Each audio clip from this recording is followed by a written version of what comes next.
You guys should definitely remember watching Disney Channel when you were younger. I sure do.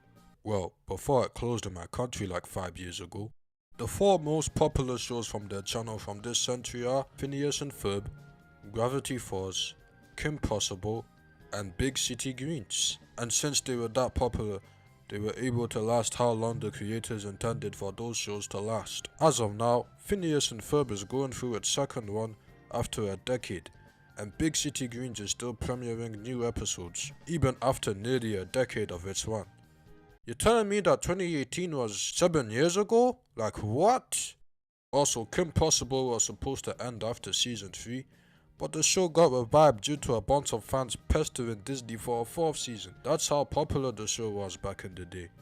And I wasn't even alive then, so I wouldn't know. Popular shows like the 4 that I mentioned just print Disney a lot of money, and so Disney allows those shows to continue as long as they want. Gravity Falls is one example, as there still is content being made for the franchise, despite the show being over for nearly 10 whole years. I got all of them and you don't. Haha, lose. However, the shows that are not popular enough or Disney had secret beef with for some reason straight up get cancelled or paused due to some greedy executives at Disney that value money over creativity and Disney's consumers. Disney does not give a flying shit about you, your feelings, and these shows. Nothing says corporate greed more than that.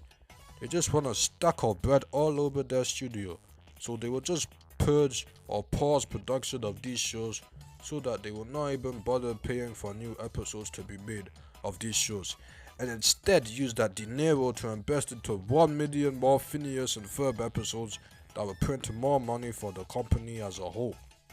Not that the Phineas and Ferb revival was bad or anything. In fact, I like it a lot, and the creators of the show did agree to make more episodes, but still. Sup guys, are you still watching the video? Please tell me you're still watching, because if you're not, then I'm gonna crash out and lose my marbles. My channel is dying, and I am in desperate need of attention. You guys are like another family. Please, I'm gonna be depressed, yo. Please, please, please. Anyways, I will be discussing how Disney basically treated some of their Disney animated shows like shit by either forcing the employers at Disney TVA to halt production on those shows or either not putting those shows on Disney Plus. I want to make it clear that not all of these shows were necessarily cancelled though. Some of these shows were actually allowed to have a proper ending when Disney decided to stop producing new episodes for those specific shows. Also, the shows that were not put on Disney's streaming service are still available to watch on some digital platforms, but my complaints are still valid and will actually make sense. So come along with me on this journey of just sitting still on your couch or bed for several minutes and watch me passionately yap about Disney's corporate meddling. Also, while I'm writing all these words that I'm saying on a Google Doc script, I am suffering to make sure my script has a good structure, so that's a nice thing for you viewers at home to think about. On the subject of Disney TVA shows ending early, when a show is being made, one of the first things the corporation thinks about before the show is even released to the public is whether or not the show is popular or not. This same principle even applies to some Gliss Productions pilots as well. If the pilot does not get enough views that would satisfy the company, then the pilot does not get picked up. Just like how if a show is not popular enough for Disney, then Mickey will get his rat hands on the neck of the show and strangle it to death, which is basically a metaphor of how Disney will cut these shows short, despite them having potential for more stories. That is a sad reality that some of these shows had to go through. Not only were these shows suffering, the fan base and the crew of these shows were suffering as well. Imagine being creator who was the sole reason why your crew that you consider a second family to you was able to have a job in the first place. And also imagine being told that your show didn't satisfy the executives enough due to ratings not being high enough, so you had to end the show even though you wanted to make more stories, as well as your crew potentially being able to lose a job that they loved.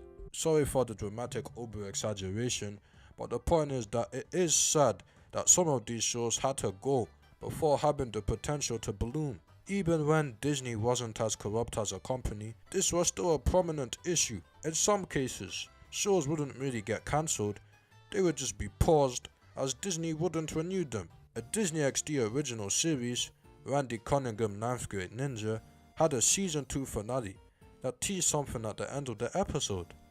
Sadly, the crew weren't able to really produce that storyline in a future episode, as Disney never even bothered to renew the show for a third season. It's been over a decade now since that episode was released, so it's safe to say that the show is over, and unfortunately it will never get picked up for a third season. Now, I haven't seen the full show, which I'm planning to do one day, but this still has me a bit pissed. If I was a fan of Randy Cunningham, and if I watched the whole show from start to finish, and then get to this final scene where a plotline gets revealed that just never gets executed in the first place, would honestly make me super angry that I'd fucking Hulk smash the TV like there was no tomorrow. And trust me, I would know. I had this same exact feeling when I finished Inside Job. No, I didn't break the TV screen, I was fucking joking. It was never revealed as to why Disney never picked the show up for season 3, but if I was to guess why, it was because it wasn't really that popular. Which sucks if that is the case, and this episode ending on a cliffhanger makes this shit even worse. The same thing happened to Milo Murphy's Law, a show that Dan Pobermeyer and Swampy Marsh made after Phineas and Ferb's first run ended. In 2019, the season 2 finale, Spear and Loafin in Outer Space premiered. In the final scene, it is shown that Milo and friends are stuck in space, therefore deeming this as a cliffhanger, as Disney hasn't bothered to renew this show either. I love Milo Murphy's Law, and I'm pretty sure I watched every episode on Disney Plus a few years ago, and so it utterly saddens me that we'll probably never see the ends from that episode get tied loose due to Disney just being casually evil like it is on a Monday, Tuesday, Wednesday, Thursday. There is still some hope for it to come back though, as Dan Pobermeyer has said that they might make season 3 if the show does well on Disney Plus, and recently in one video that I don't remember the source of, he teased that Milo may continue if the Phineas and Ferb revival does well. They also teased in one other video that I watched recently that Milo might get a cameo in the Phineas and Ferb revival. And guess what? The Phineas and Ferb revival did well. I don't really care about Hamster and Gretel though, but I did say that the show would also return for a third season if the Phineas and Ferb revival did well.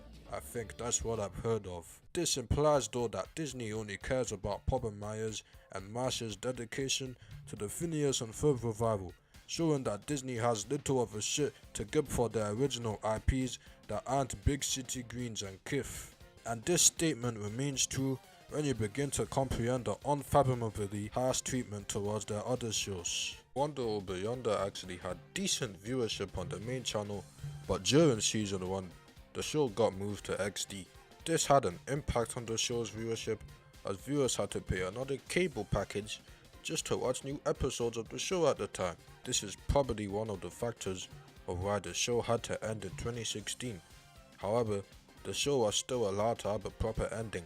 Some shows were just XD originals that just weren't successful enough for Disney to justify continuing to invest into new episodes of these shows. The only show that escaped that fate at the time was Star vs. the Forces of Evil. The reason for this is that they actually promoted the show when it was on XD. Also, the show's first episode did air on the main channel. A lot of their other shows recently have to rely on streaming numbers just so that they can get renewed for a third season. This is probably due to the fact that cable TV is dying. It's to the point where the Phineas and Ferb's revival premiere viewership of 240k viewers on Disney Channel is enough to be considered a huge success. Disney likes to release their newer shows on their streaming service in batches of episodes, which has a negative impact on the viewership of the show, and as a result of that, they prematurely end. Sabotage March, the only Disney Channel animated show that managed to get renewed for a third season post Owl House, was Kif, and that was because the show actually did well. Nowadays, if a Disney Channel animated show just isn't as popular as Phineas and Ferb, Big City Greens, or Kif, Disney will just pause production on that show or outright end it before it needs to. Key case in point for this scenario, The Ghost and Molly McGee. Molly McGee ended early despite having some sort of fan base. The show did get renewed for a second season. It was implied that it could have gotten a third season as some scripts were made for season 3 as I've heard. But since Disney didn't believe in the show anymore because it wasn't about a talking triangle and a British kid who is built like a giraffe, they decided to pull the plug. At least Disney allowed the crew to make an episode that was a proper conclusion. And let me tell you, it was a perfect conclusion. If you haven't seen the show, then I think you should. It's, in my opinion, the best Disney Channel animated series that has been released in this decade so far. Yeah, that's right, I think it's better than Owl House. What are you guys gonna do to me? Kill me or something? I honestly think Molly McGee would have formed a franchise, believe it or not. The show is a musical comedy, just like Phineas and Ferb. And Phineas and Ferb had musical albums. Their first musical album was released in the year 2009. Hey, that was the exact year that I was born. It made it on the charts. It was number 59 on the 200 most popular music albums in the United States. It must have made a shit ton of money for Disney. If Disney gave that same treatment to Molly McGee, then I think it would have been airing its 4th season by now. We'll be here for centuries if I talk about what Disney did with the Owl House and Moon Girl. But let's just say that Disney does not like LGBT representation. Usually, it has to be subtle to satisfy Disney. Otherwise, the executives will stomp on that show and their life depends on it. Hades on it gets paused and removed from Disney+. Primos gets cancelled. In my opinion, I think that was kind of deserved. I watched the first episode of Primos. I thought it was ranging from being heavily mid to borderline bad. I just never liked the show, but I still feel sorry for the 9 Primos fans who loved the show. The CEO of Disney branded television claims that Disney is balancing original stories with reboots and revivals, yet the original stories get purged for just not being popular enough. Right now, Disney's newest animated show is Shugo. I watched it and it is actually a great show in my opinion. It has likable characters, nice storylines, and it is genuinely funny. Surprisingly, the show took half a year to release on Disney+. I had to wait till July 30th just to watch episodes 2 and onward, as Disney Channel isn't even available in my country anymore. It is just so ridiculous that Disney would just gatekeep this show in most countries for half a fucking year. Disney Plus is pretty much the only way that viewers in most territories can watch the show, as Disney Channel has closed in a lot of countries. Like how anti-consumerist does Disney have to be? The show hasn't been renewed for a second season, and apparently that show is also gonna have to rely on streaming numbers for more episodes. I really hope that it does well enough to convince Disney to renew the show for season 2. It really is a charming comfort show. Disney Plus is now the average place consumers go to watch Disney shows, and some of Disney's animated catalog isn't even on their service. House of Mouse, which is in my opinion one of the best Disney shows of all time, isn't even on there. In my country, they don't even have shows like Wonder Over Yonder, Fishhooks, Pen Zero, and more animated shows on there, which is sad. I don't like Fishhooks now, but I did years ago, and I was sad that I wasn't able to watch it on Disney+. Like how anti-consumerist does Disney have to be? In conclusion, Disney is cruel and grass is green.